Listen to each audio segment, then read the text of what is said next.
Tanya. Viva!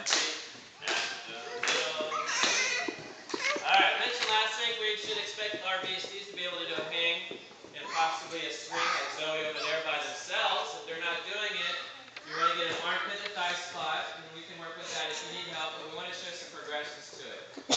One of our goals is to get that C grip that's on next to the index finger like we have here. Some children naturally do it, some it takes a little bit of work. As your child gets bigger and heavier and we start doing rotational skills, we create a lot of torque on this thumb socket. There's a chance of popping it out.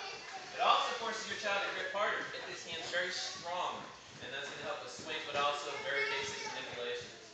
So as your child does the hang and swing on their own, we want them to get used to a let go count to reinforce a 2-foot landing. So thigh, armpit spot, 1, 2, 3, let go. I'm going to give them a little tickle, see if I can get it down.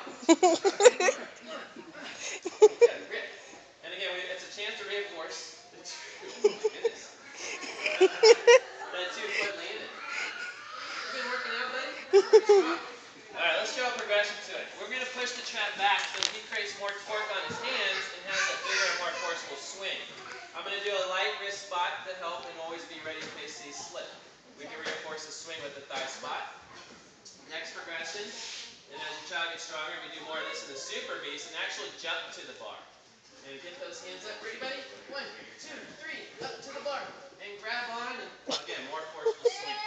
Some children will reset by grabbing their feet back to the trap, so if they're doing that, push it out of the way. So we have to reinforce that 2-foot landing. 1, 2, 3, go! Yay!